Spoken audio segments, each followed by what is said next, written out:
Hi, and welcome everybody to the next session. So I am the chair for this session.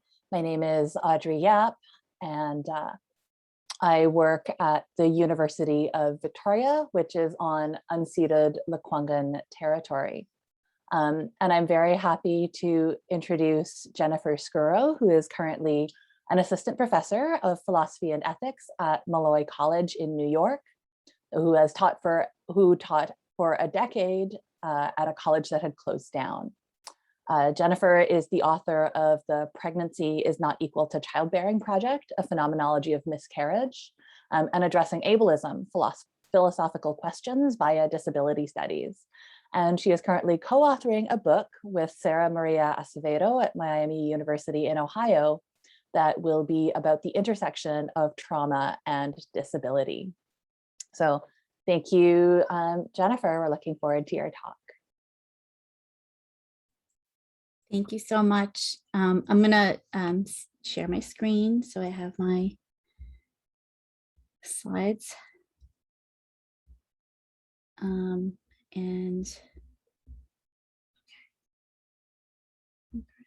there we go. So hi, everyone. Thank you, Shelley, for again, a really wonderful lineup. I feel like I'm just so honored to be in company with everyone, working on and processing some material that is still very new and in process. So the title of the paper is called Becoming Unwell. My visual appearance, I am a white woman with long dark hair, with light pink glasses, and behind me is lots of philosophy books on a bookshelf and some sculptures, mini sculptures I made of philosophy women, like I think that's Angela Davis and Hannah Arendt and stuff.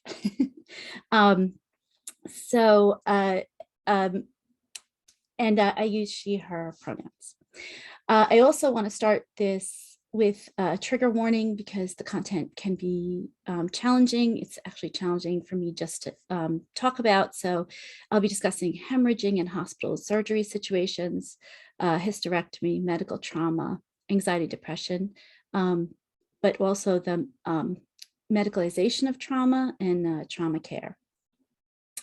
So I would like to open with a prompt.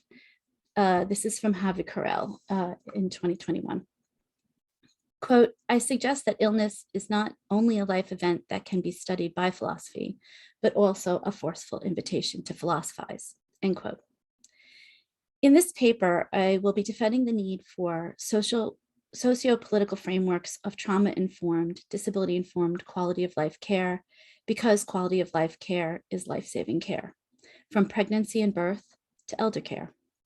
As Eleanor Cleghorn has recently argued in her book, Unwell Women, Misdiagnosis and Myth in a Man-Made World, from 2021, quote, sharing personal, intimate realities of what it means to be an unwell woman also creates valuable knowledge that the objective evidence-based model of diagnosis can't or won't accommodate.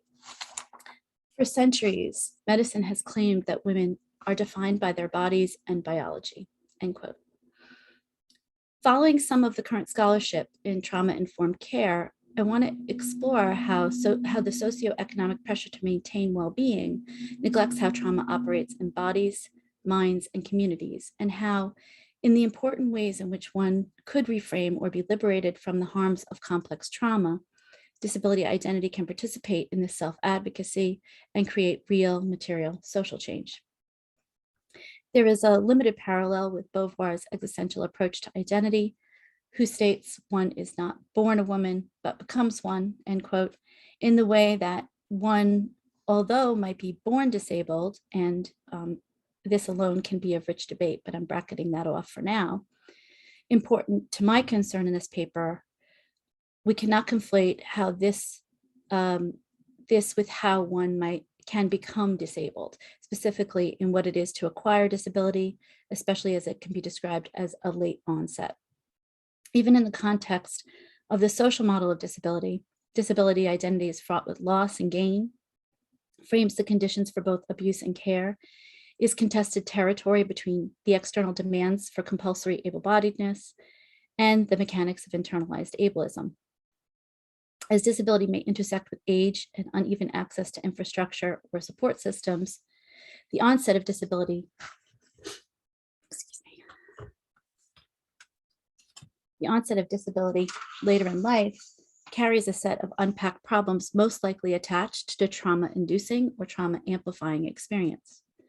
In the specific context of neoliberalism, this relation between onset disability and trauma equates to real harm and violence, easily transferable from one generation to the next, even if systems of capital were to be radically reformed, shift, degrade, or hypothetically, were even to be completely overturned. My interest here will be to develop what insights I've gained from both my experience with trauma, as it coincides with my identification with late onset disability. One current strategy in the treatment of trauma is described as strategic sharing that comes with a caution to do this without triggering others. As onset and acquired, because disability is relational, it can easily slip into becoming a desperate and despairing situation. Without a critical engagement, the onset of disability can become deeply and somatically associated with unaddressed trauma, further degrading body metabolism, and in short, drastically changing what one's body can do. One's experience with disability might already be deeply associated with unaddressed trauma and internalized ableism, even if it isn't about the one directly disabled. Trauma recovery, an idea I'm still grappling with, as it can coincide and tarry along with later onset and acquired disability, I hope to tentatively argue here is a notable and worthy labor of survivorship. So this next part is lived experiences and life events. In October 2020, I started to hemorrhage on my way to the dentist's office. By the time I got to the waiting room, I ran to their toilet bleeding, the door ajar as masked dental office people looked in. They asked if I needed an ambulance. I hesitated because in my mind, maybe I could still go home. Calling an ambulance would make this an emergency. By the time the ambulance arrived, I was terrified and unable to speak, my blood pressure dangerously high. Once I was in the emergency room, the situation was de-escalated, but the doctor referred me to my gynecologist to follow up. My gynecologist suggested medically induced menopause. I had been unwell and bleeding on and off so regularly that I was wearing adult diapers. I didn't know I was significantly anemic and had only been moderately managing PTSD, anxiety, and depression for almost 2 years prior to this. I had asked for a hysterectomy. The doctor refused it with 2 reasons. One, a hysterectomy would be an unnecessarily radical intervention considering I could just manage it until I went into age-appropriate menopause.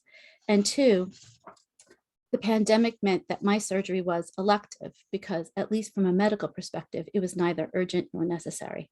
As the doctor said it, to paraphrase, if you want to do this, you will have to find someone else. With support of my friends and family who did not advise or instruct with any force, they let me work out my ambivalence about what to do, allowing whatever agency might still be available to me. My small circle understood that my becoming unwell was not a failure in self-care.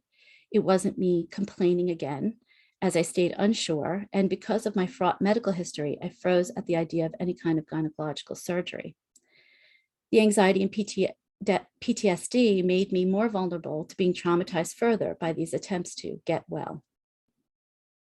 My ambivalence ought to be an indication of important existential ambiguities about my relation to what I had perceived as my failure to be well and maintain my own wellness, as it is an abstract, gendered imposition on who I am or might be.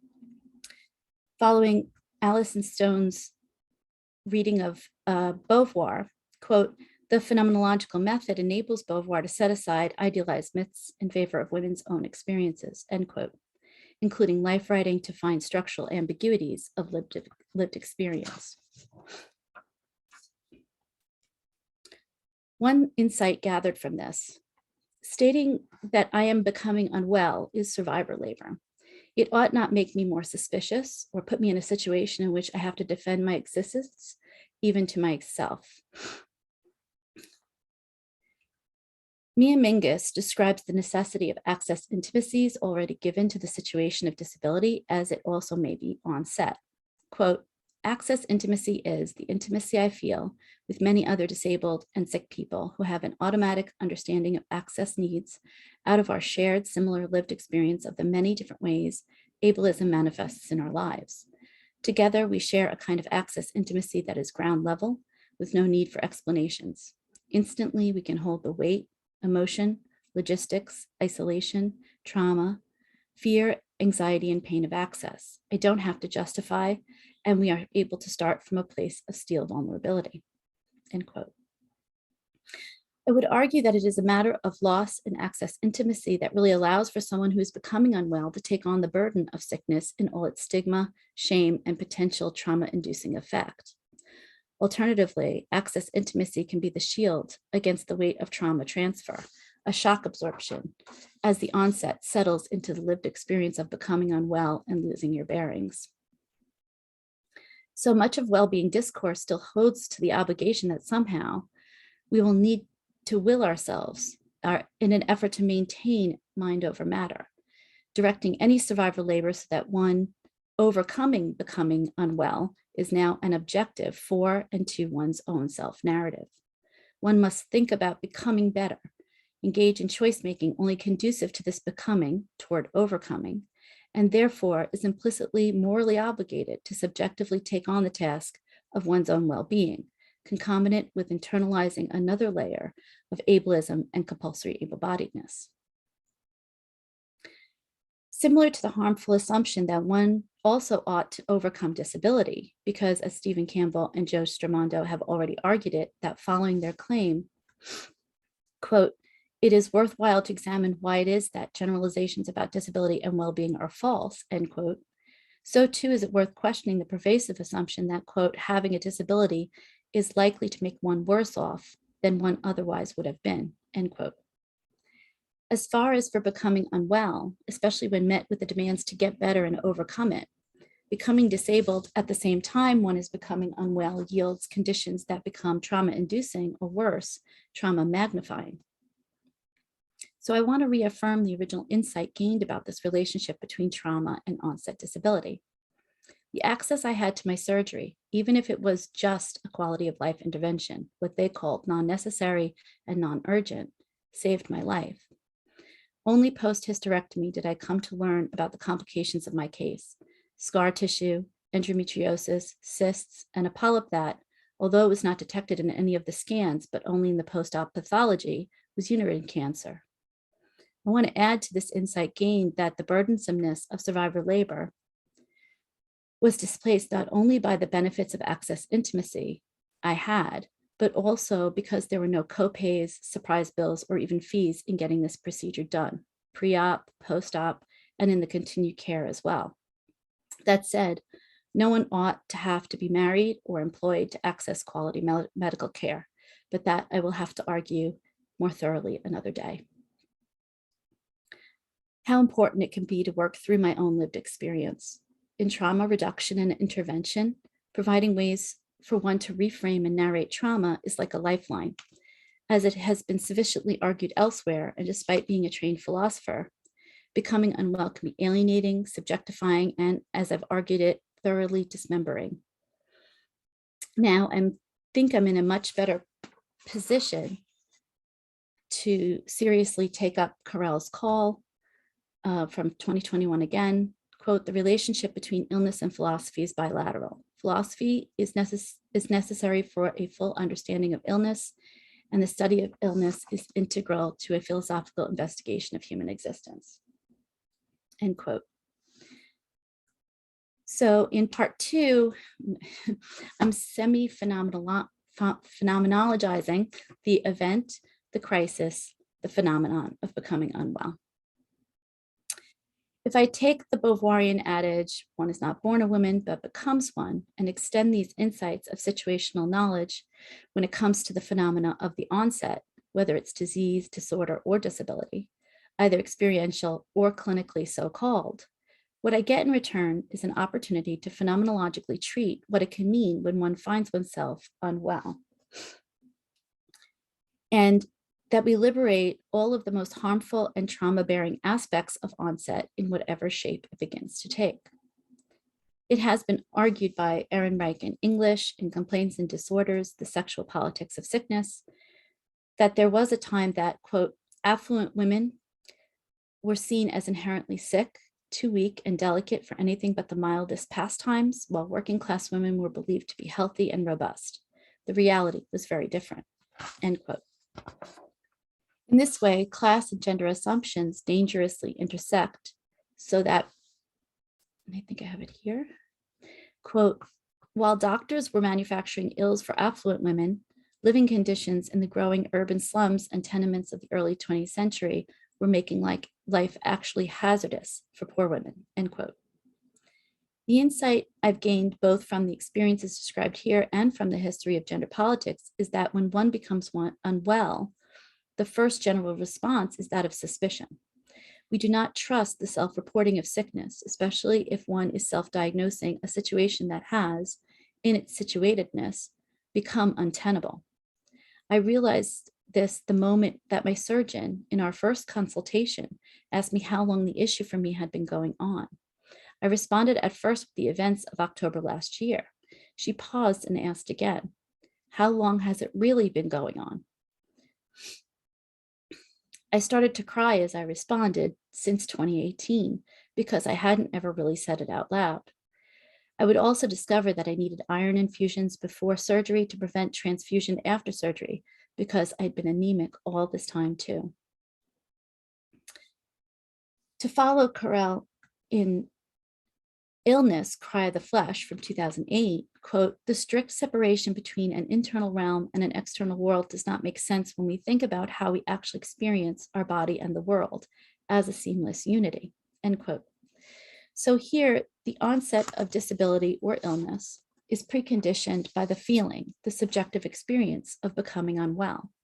It is in these preconditions that the preconditions of trauma may also lie, yet with these as preconditions, there's also the possibility of meeting an obligation for conditions that are trauma reducing, or even built-in preconditions for trauma prevention. This could be considered an essential facet to the built environment as a form of access intimacy. One example is in the service professions that have served trauma survivors.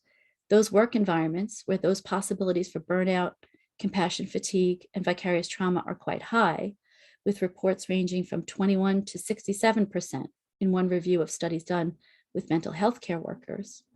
These workplace environments do not supply the resources for these employees to access time off, to recover, and for self-care, despite the fact that continued exposure to trauma, even vicariously, without resources and support can become life-threatening. Discovering myself already unwell and then trying to make my way toward any form of self-advocacy also meant actively fighting a headwind of a historical and sociocultural precedent. As Ahmed describes it in Complaint from 2021, at the start of a section titled In the Thick of It, quote, you might make a complaint because you are in an intense and difficult situation. What a complaint is about is a situation that the person who complains is often still in.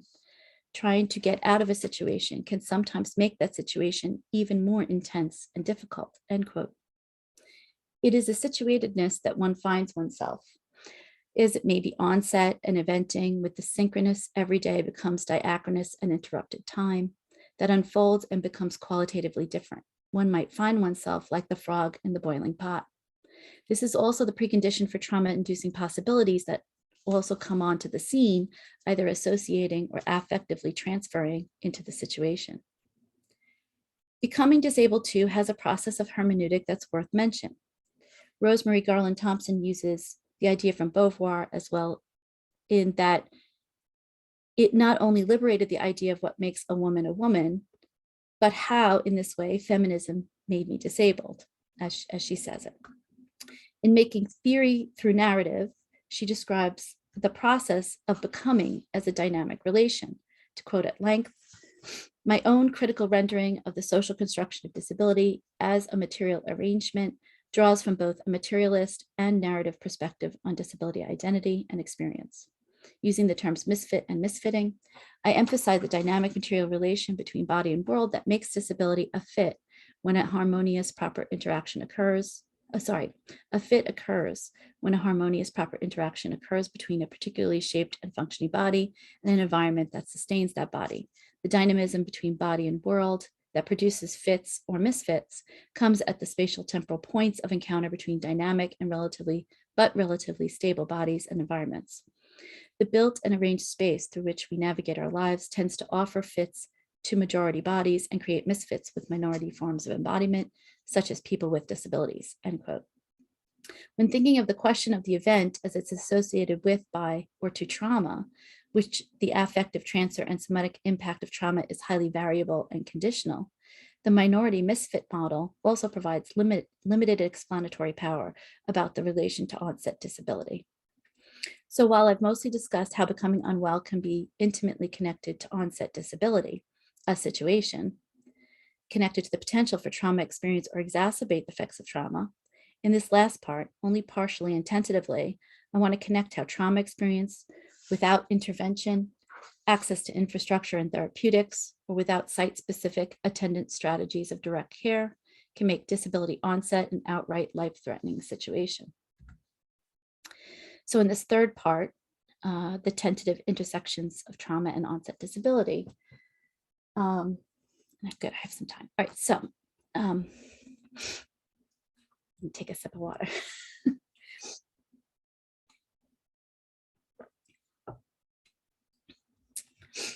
In my work so far, I'm discovering that trauma experience does not conform to justice frameworks.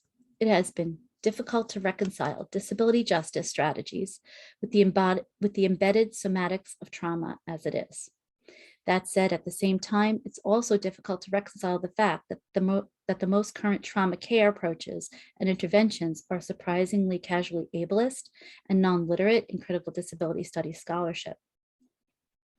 The medicalizing of trauma is quite prevalent in the major and most visible research in trauma care, with brain scans and battles over diagnostic criteria, strategies and approaches making claims to being evidence-based. Yet these therapeutic goals and paradigms uncritically engage in naturalized concepts of disorders and disability. Additionally, while there's the notoriously dangerous problem of misdiagnosis when it comes to disability, trauma survivors too are often misdiagnosed.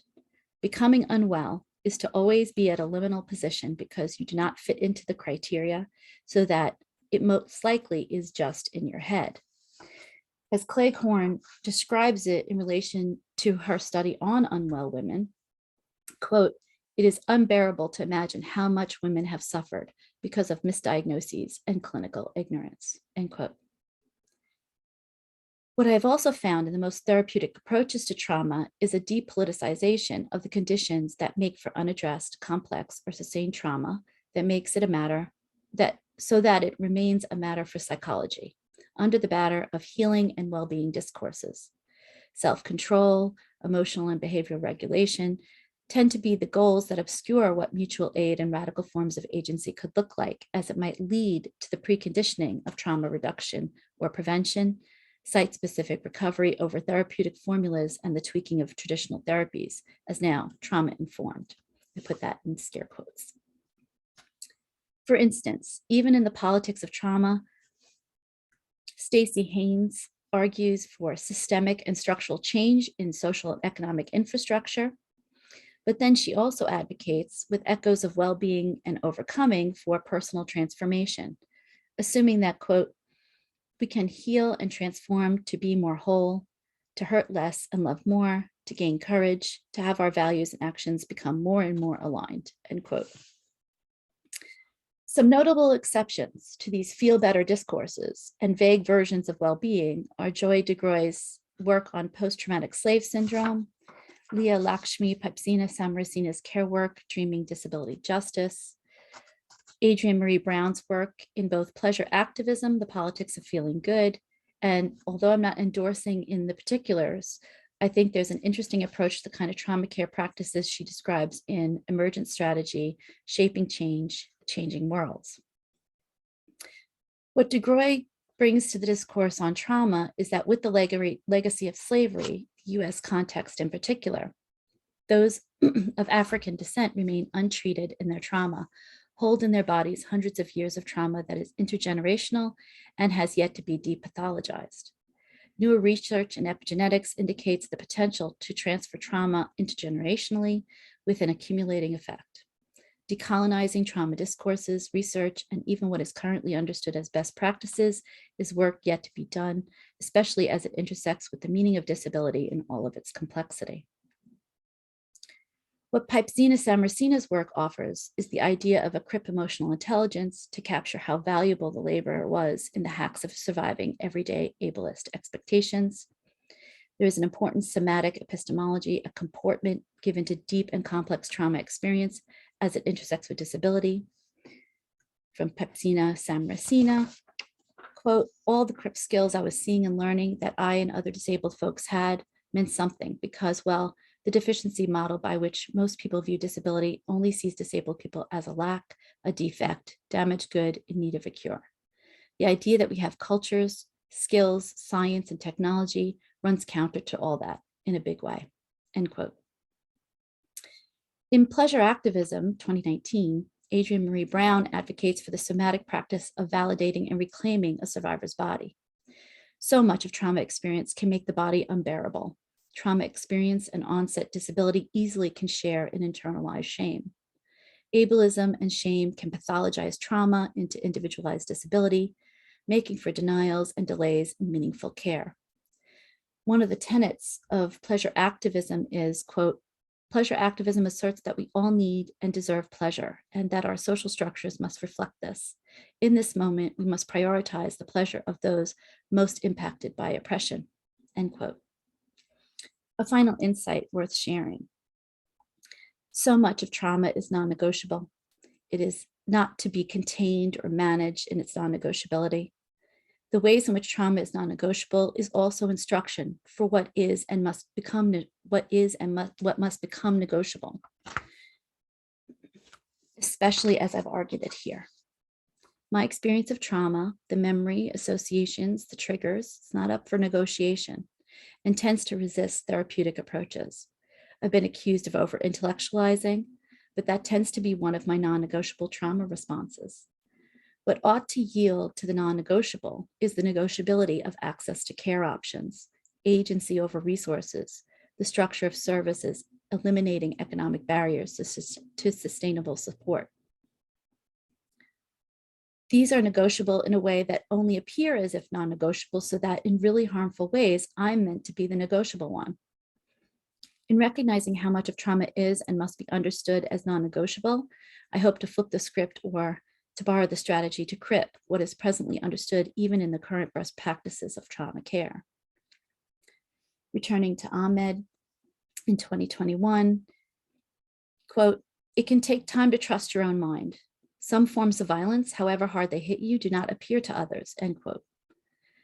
Attendant work to recover trauma or recover from trauma, like disability, this is not to be or ought to be overcome, must be intersected with disability in disability-informed ways, encrypting the inherited knowledge of self-sabotage and thinking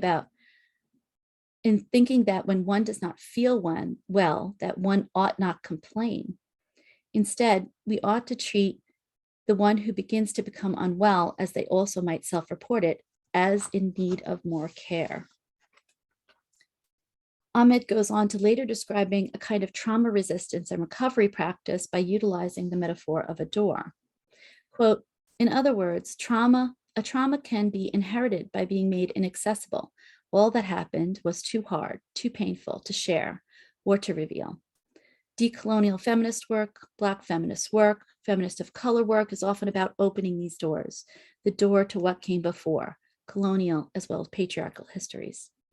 When we open the door to what came before, we open the door to more doors. Doors then can be how we remember what is still, end quote. Unlocking doors, or without the metaphor, reclaiming trauma experience as knowledge and as a site of critique, has also become one of socio-political divestment. This site requires infrastructure of care and accountability, and at the same time, ambiguities of the situatedness of onset, unattached to outcomes or not to be overcome. It requires time and labor that markets and capital continue to disinvest from. In effect, trauma care is not understood to be life-saving care, and so there really is no infrastructure to make space and time for it, or should I say, survive it. Thank you.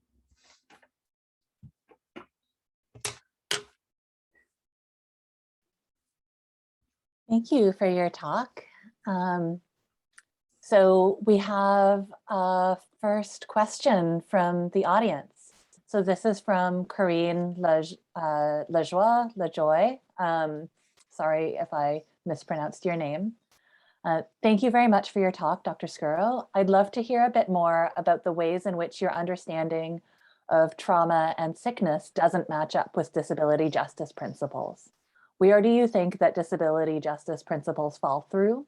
What would you say is missing from this framework? Would love to hear your thoughts about any of these questions or on this topic. I appreciate that. Thank you so much.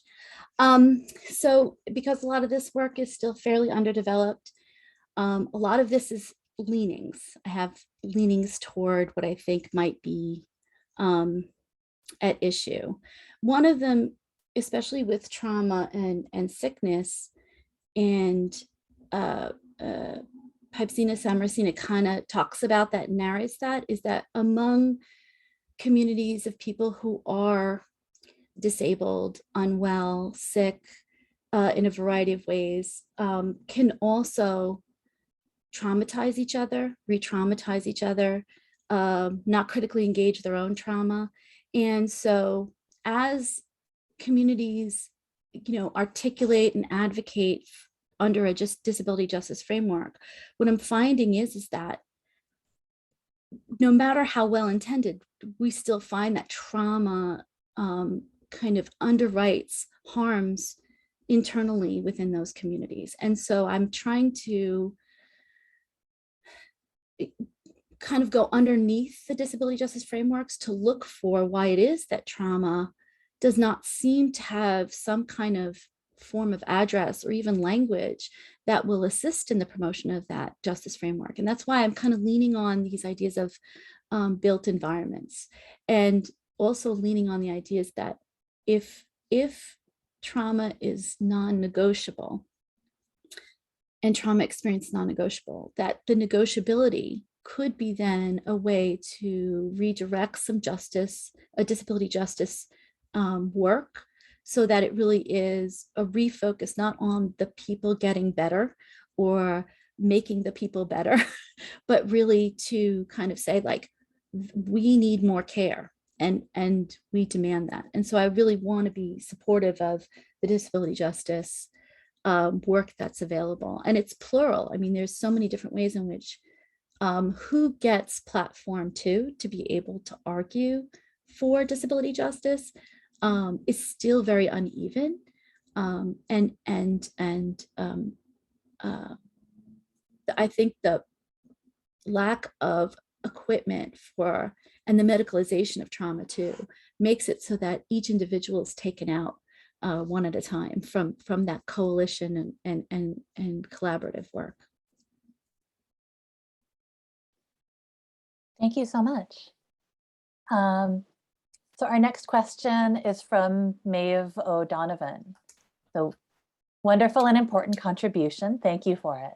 I would like to hear more about how pleasure activism can serve as a site or practice of resistance, as well as of its limitations regarding the fact that there are absolute non-negotiables that harm. Thank you, Maeve, for that wonderful question. So yeah, pleasure activism, I think,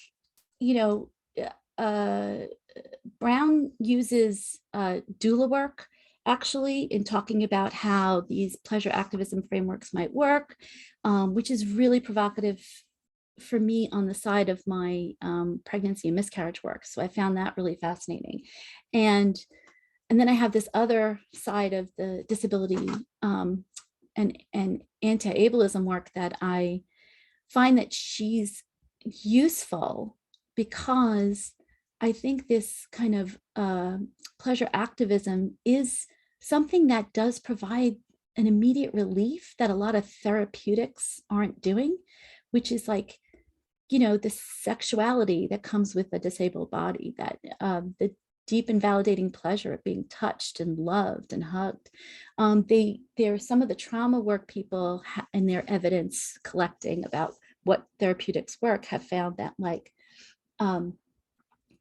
deep hugs by people you trust can decompress the alarm system that's in the brain that comes with trauma. And that's the kind of stuff that I find fascinating, because I think when you are becoming unwell, people withdraw a lot of basic forms of affection and pleasure.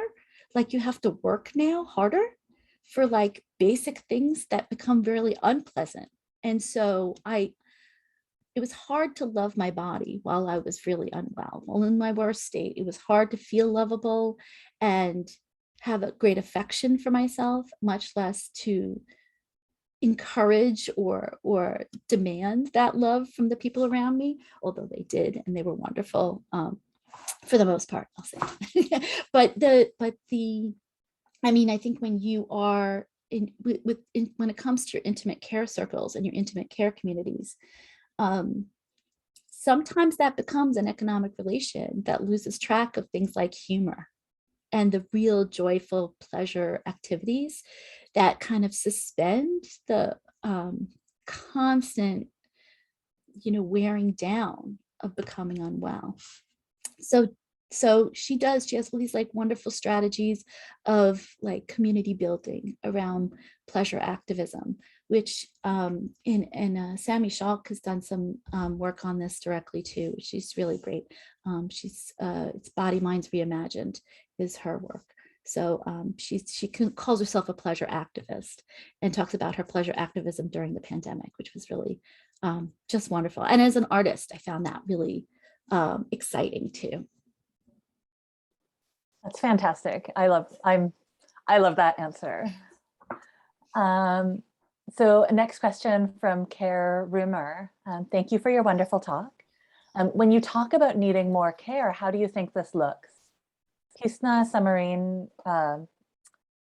Samarasina talks about collective access and care within the disability community as the forms of necessary care that I find very valuable.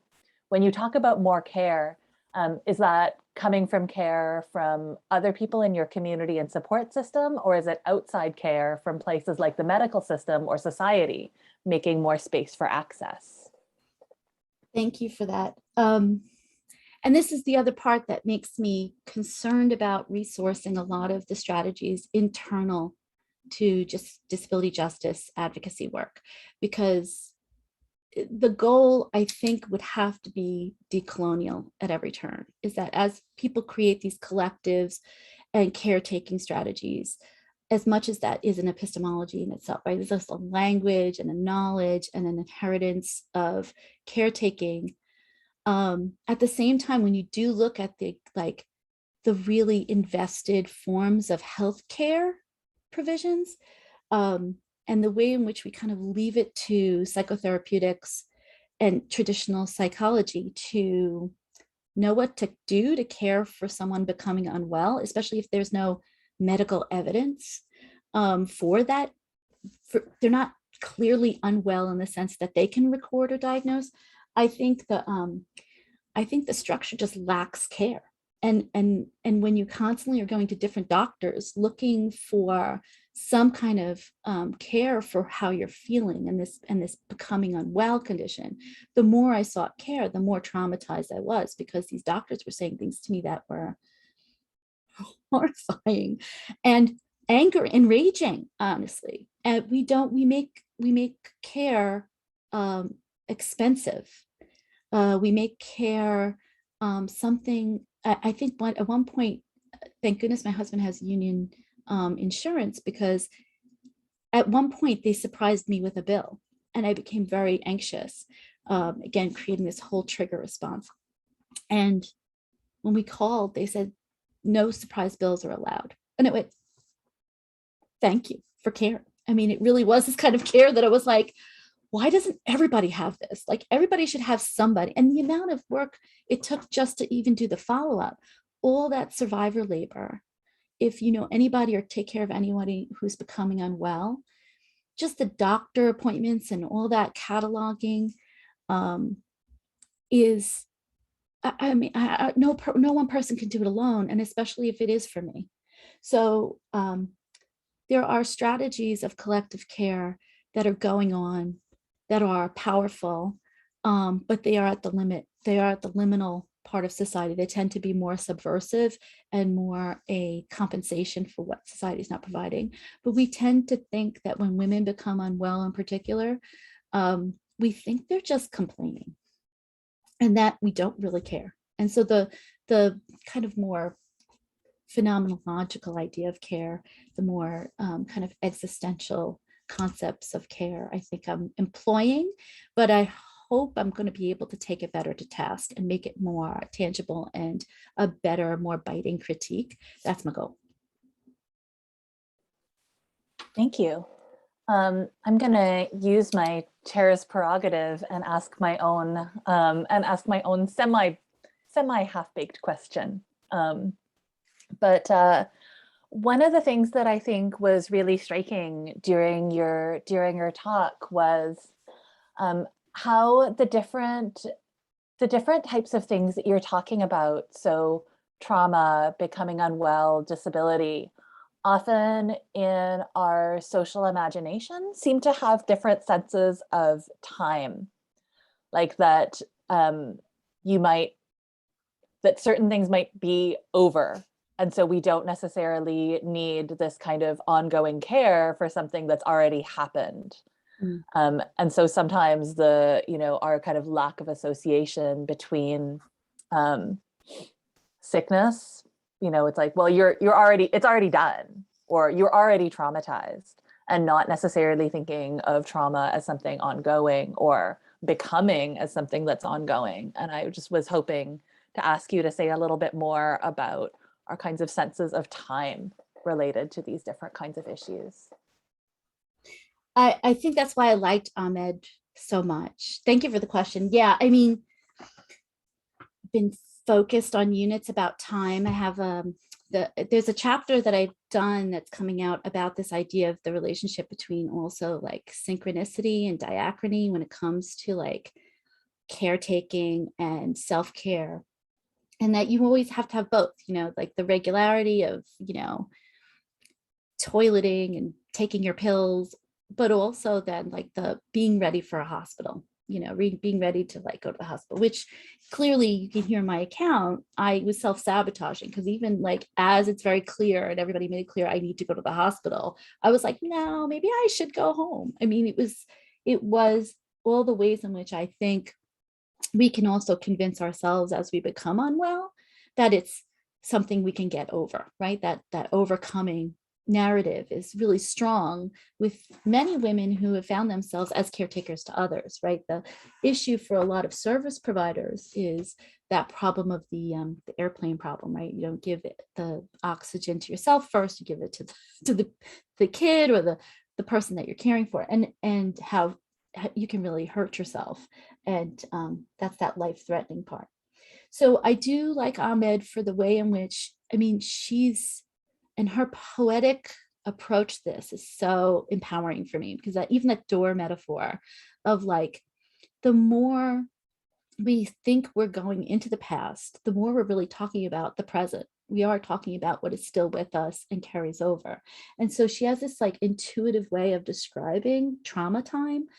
When I'm thinking about this, when you talk or you listen to trauma survivor narratives, it tends to be as if the present is, as if the past is right here with us, as if it were still occurring. So taking instruction from what we know about trauma and trauma narratives, time does some strange stuff that does not follow any neoliberal concept of productivity.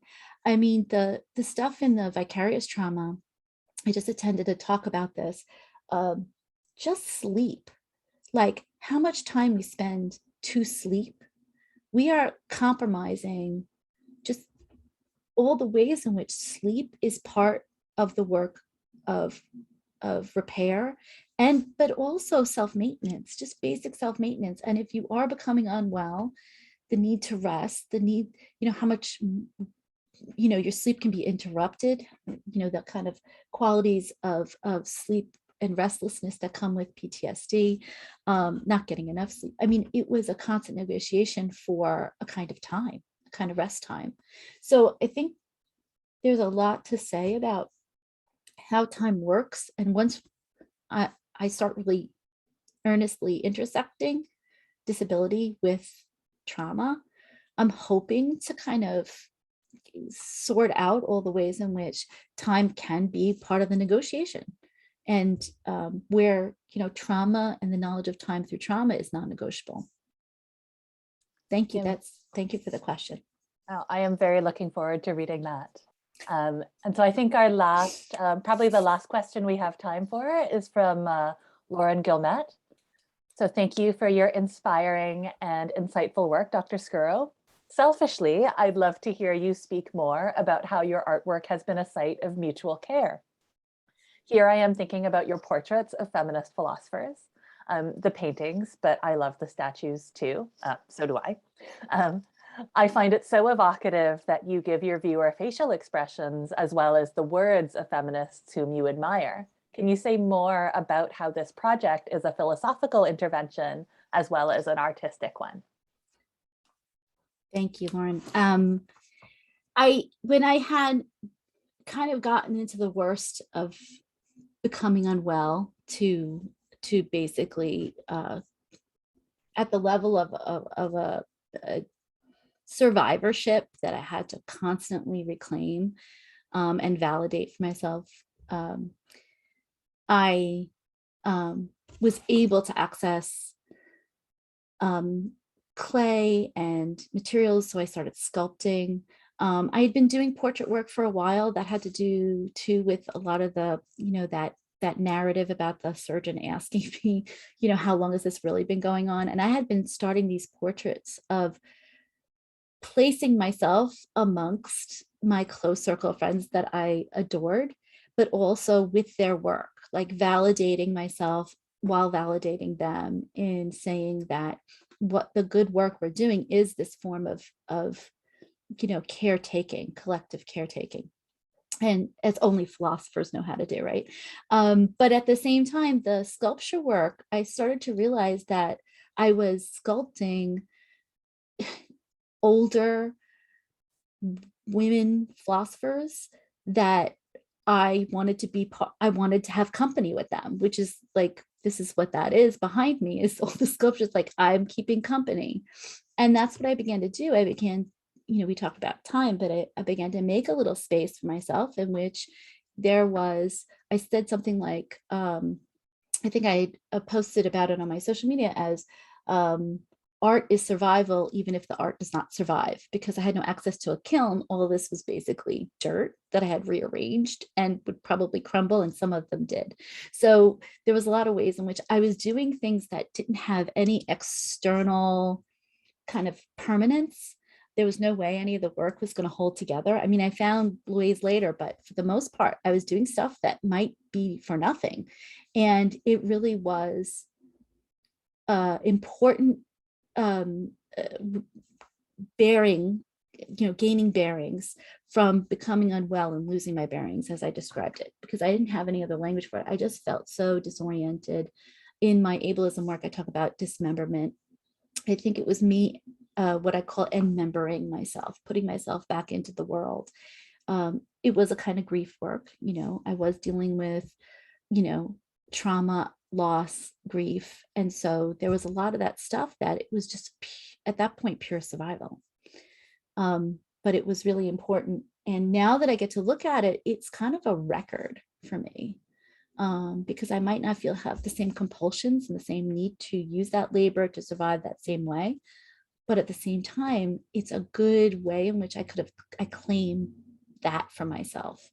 And hopefully that gives other people the idea that when it comes to surviving trauma, that this can be really empowering work of knowledge, of worthy of investment, that there's lots of good reasons to see this as worthy of infrastructure to maintain that in real time. But I could keep going, but thanks, Lauren, for that question. Thank you so much. And I think Jonathan or Shelley can correct me if I'm wrong, but I think that brings us to time. So thank you. It's absolutely perfect timekeeping. So thanks so much, Audrey, for excellent sharing and discussion, and Jennifer, wonderful presentation. So thank you so much. Really insightful and very thought-provoking as well. So thank you so much.